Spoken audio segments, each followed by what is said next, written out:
하나님의 대체는 없다라는 제목으로 하나님의 말씀 증거하도록 하겠습니다. 하나님의 대체는 없다. 현대사회의 주요 관심사 중 하나는 건강입니다. 신문을 읽다 보면 빠지지 않고 등장하는 이슈 중에 하나가 건강인 것 같습니다. 저는 TV를 볼 때 저만의 스타일이 있습니다. 저는 TV를 보면서 개인적으로 최대한 많은 정보를 얻고 싶어 하는 유형입니다. 그래서 1분에 보통 60개에서 80개의 채널을 쉬지 않고 돌립니다. 요즘은 평균적으로 60번대까지 가면 다시 0번으로 돌아갑니다. 힘을 모아 다시 시작하죠. 부부싸움의 토대가 형성되는 아찔한 순간이기도 하지만 절대 고쳐지지 않는 좋은 장비를 그릇된 방식으로 활용하는 위험한 취미생활입니다.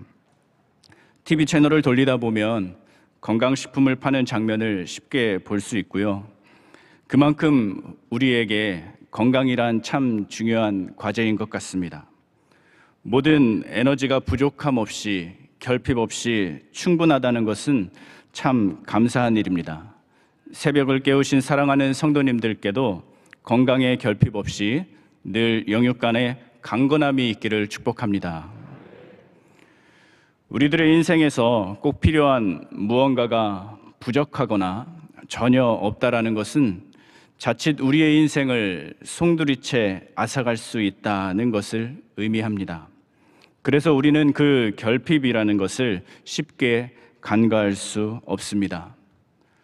주일에 함께 나눈 말씀을 통해 살펴본 것처럼 가나 혼인잔치에서 포도주가 떨어진 결핍의 장면은 개인이 아닌 한 가문의 명예를 송두리째 앗아갈 수 있는 매우 긴박한 상황입니다. 수능 시험을 비롯한 각종 자격증 시험을 준비하는 젊은이들이 참 많은데요. 그 1점, 2점이 얼마나 아쉽겠습니까? 잠을 자도 부족한 그 아침잠 많은 나이에 새벽 6시부터 졸린 눈을 비비고 도서관에 가서 밤 10시, 12시까지 꼬박 1년을 씨름하면서 준비했는데 합격선에서 아주 조금의 점수가 모자란다면 그 결핍의 상실감이 얼마나 뼈저리게 느껴지겠습니까? 교구 식구들 중에도 결혼하고도 임용고시를 준비하는 분들이 가끔 계십니다. 종종 1년 더 해보기로 했습니다, 목사님 하고 말씀을 하시면 참 대견하기도 하다가 마음이 쉽지 않기도 합니다. 그 1년이란 시간이 만만치 않기 때문이죠. 우리는 그렇게 최선을 다해 내게 부족한 것들을 채우려고 피와 땀을 쏟으며 열심히 살아갑니다. 오늘 새벽을 깨우며 기도하는 여기 모인 성도님들도 같은 입장, 같은 마음 아니십니까? 성경에 등장하는 수많은 이야기들도 사실 따지고 보면 무언가의 결핍에서부터 시작한다는 것을 발견하게 됩니다. 예수님께서 안식일에 제자들의 미리상 논쟁에 답하시는 장면, 손 마른 사람을 고치시는 장면, 바람과 바다를 잔잔케 하시는 장면, 오병이어의 장면, 귀신 들린 아이를 고치시는 장면도 모두 다 따지고 보면 예수님께서 인생의 결핍의 문제들로부터 그들을 구원하여 주시는 매우 귀한 사건들입니다. 에베소서 1장 4절에 기록된 말씀입니다. 곧 창세전에 그리스도 안에서 우리를 택하사 우리로 사랑 안에서 그 앞에 거룩하고 흠이 없게 하시려고. 방금 읽은 에베소서 1장 4절의 말씀처럼 하나님께서는 그리스도 안에서 우리를 거룩하고 흠이 없게 하시려고 예수님을 우리에게 보내어 주셨습니다. 그래서 인생의 수많은 영적, 육적 결핍으로부터 우리를 구원해 주셨다라는 것을 성경은 증거하고 있습니다. 여러분은 어떤 결핍의 순간들을 만나보셨습니까? 건강의 결핍, 물질의 결핍, 재정의 결핍, 가정의 결핍, 직장의 결핍. 성경에 등장하는 수많은 이야기처럼 예수님을 만나기만 하면 인생의 모든 결핍으로부터 구원을 받을 줄 믿습니다. 창세기 91장입니다. 슬픈 마음 있는 사람 예수 이름 믿으면 영원토록 변함없는 기쁜 마음 얻으리. 예수의 이름은 세상의 소망이요 예수의 이름은 천국의 기쁨일세.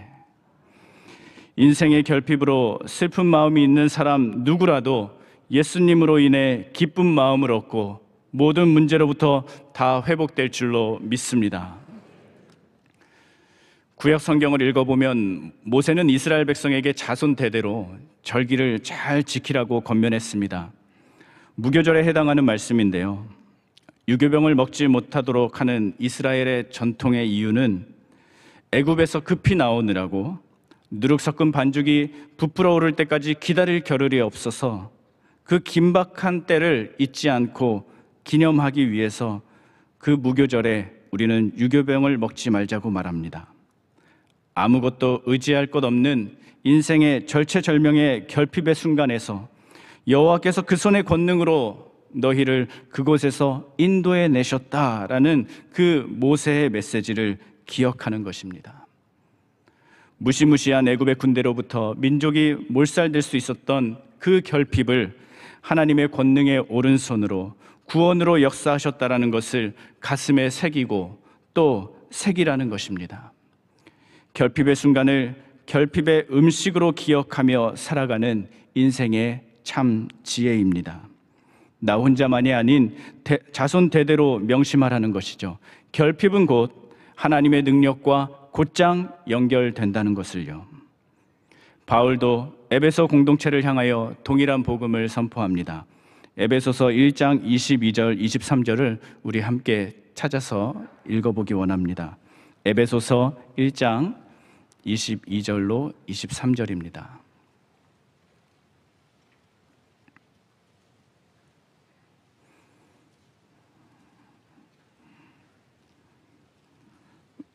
우리 한 목소리로 에베소서 1장 22절 23절을 읽어보겠습니다. 또 만물을 그의 발 아래에 복종하게 하시고 그를 만물 위에 교회의 머리로 삼으셨느니라. 교회는 그의 몸이니 만물 안에서 만물을 충만하게 하시는 이의 충만함이니라. 아멘. 예수님을 믿는 우리 믿음의 공동체, 기도의 공동체, 예배의 공동체는요, 하나님이 역사하시는 교회가 곧 충만함이라는 인생의 모든 결핍이 해결되는 거룩한 역사의 현장에 머물게 되는 벅찬 감격을 누리게 되실 줄로 믿습니다. 결핍은요, 하나님의 기적의 역사가 시작되는 영적 신호탄인 것입니다. 영적 신호탄이 이 새벽에 뻥 하고 터지면 온 교회의 결핍은 온데간데 없고 여호와의 영광의 충만함이 가득하여 지는 것입니다. 온 성도가 기쁨의 눈물을 흘리는 겁니다. 잠시 제가 어릴 적 아버지와 나눈 짤막한 대화를 나누려고 합니다. 아버지께서는 잘 기억도 못하실 것 같은데요. 아버지께서 하시던 일을 그만두시고 다른 일을 새롭게 하시려고 고민하고 계셨을 때입니다. 동네를 한 바퀴 걷다가 아버지께서 아빠가 무슨 일을 했으면 좋겠냐고 제게 물으셨습니다. 어린 마음에 몇 가지 대답을 했던 기억이 있습니다. 돈 많이 버는 거 하면 좋겠어요. 슈퍼를 하면 좋겠어요. 맛있는 거 많이 먹게요. 갈비집을 하면 좋겠어요. 갈비가 제일 좋아요. 돌아온 아버지의 말씀이 아직도 기억이 납니다. 아버지의 대답은 제가 말한 것은 다 안 된다는 겁니다. 이유는 주일에 일하는 건 아무것도 안 된다는 겁니다. 교회 가야 하는데 갈비집을, 슈퍼마켓을 주일에 문을 닫으면서 어떻게 운영하냐는 겁니다. 당시에는 이럴 거면 왜 물어보셨나? 아빠랑 대화를 기대한 내가 잘못이다. 그냥 그렇게 생각하고 말았는데요. 이제 생각해 보니 저는요, 신앙의 가르침을 얻었습니다. 인생의 결핍을 내 힘과 능력으로 해결하려는 것이 아니라 하나님께 의지함으로 해결하는 신앙의 가르침 말입니다. 아버지께서는 그 신앙의 기준을 인생의 방패로 삼고 살고 계셨던 것이었습니다.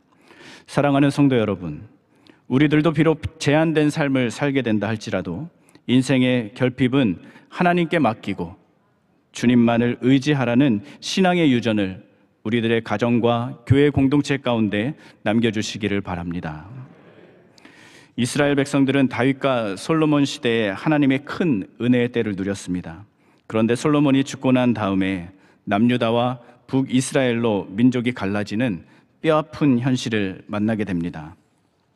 분단의 역사를 경험하고도 그들은 계속해서 하나님의 말씀에 순종하지 않고 우상 숭배를 일삼으며 범죄하기를 그치지 않았습니다. 결국 남유다와 북이스라엘은 철저하게 무너집니다. 민족주의가 신앙의 한 축을 담당했다고 할 수 있을 법한 이스라엘 백성에게도 이스라엘의 분단과 포로 생활은 눈물 없이는 하루도 살 수 없는 혹독한 인생의 긴 겨울이었습니다.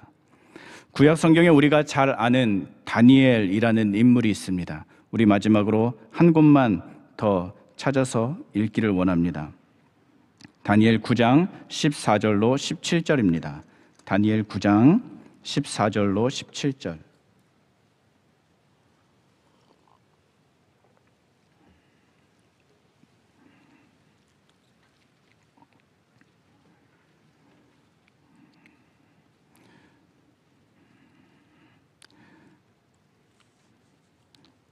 우리 함께 14절부터 17절까지 합독하겠습니다. 그러므로 여호와께서 이 재앙을 간직하여 두셨다가 우리에게 내리게 하셨사오니 우리의 하나님 여호와께서 행하시는 모든 일이 공의로우시나 우리가 그 목소리를 듣지 아니함이었습니다.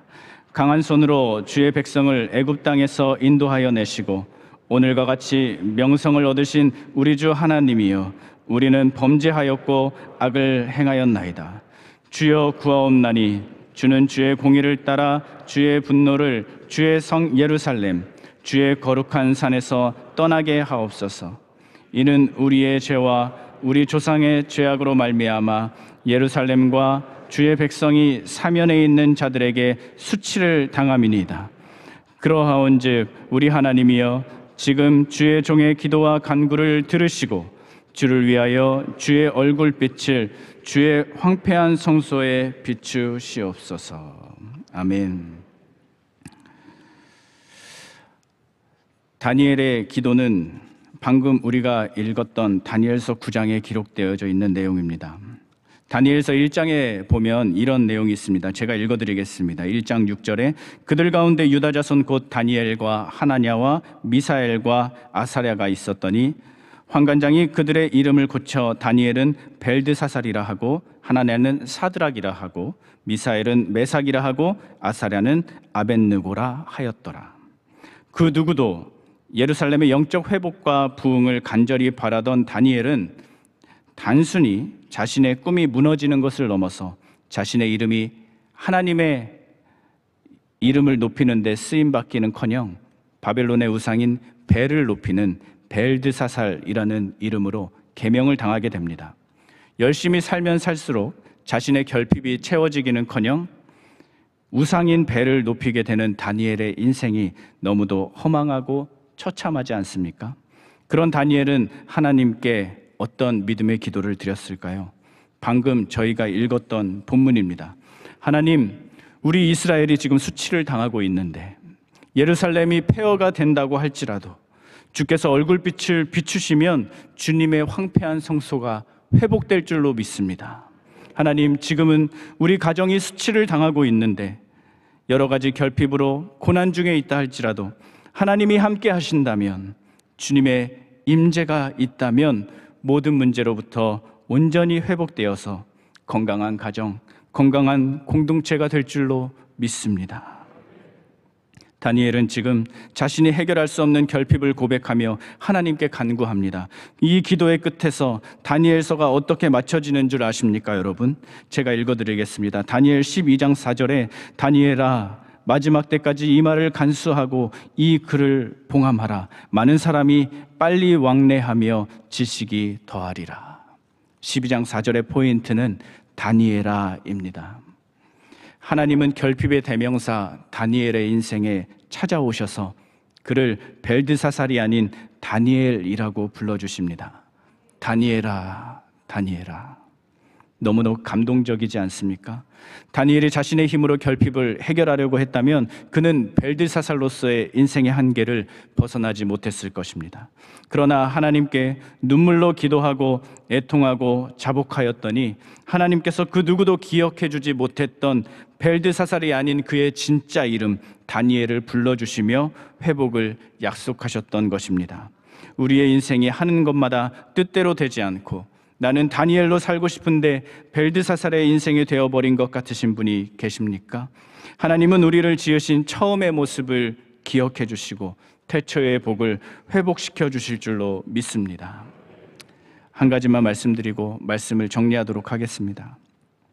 성경에 처음 등장하는 에덴 동산이라는 장소가 있습니다. 에덴 동산에 아담과 하와가 살고 있었다는 걸 알고 계셨습니까? 이 아담과 하와를 하나님께서 지으셨고 아름다운 인생을 기대하면서 우리는 성경을 읽어가지만 성경을 읽다 보면 우리가 바라는 하나님의 기대에 부응하는 그런 장면은 딱 한 절 나옵니다. 창세기 2장 25절에 아담과 그의 아내 두 사람이 벌거벗었으나 부끄러워하지 아니하니라. 부끄러워하지 아니하니라. 왜 자신들을 조금도 부끄러워하지 않았을까요? 왜 그럴 수 있었을까요? 하나님의 피조물인 아담과 하와는 하나님의 계획 안에서 살아가고 있었기에 하나님의 마음을 잘 간직하고 있었던 것입니다. 보시기에 좋았더라라는 하나님의 피조물을 향한 축복의 탄성이 피조물인 사람의 마음 가운데도 있었던 것이죠. 보시기에 좋았던 겁니다. 아무런 문제가 없었던 겁니다.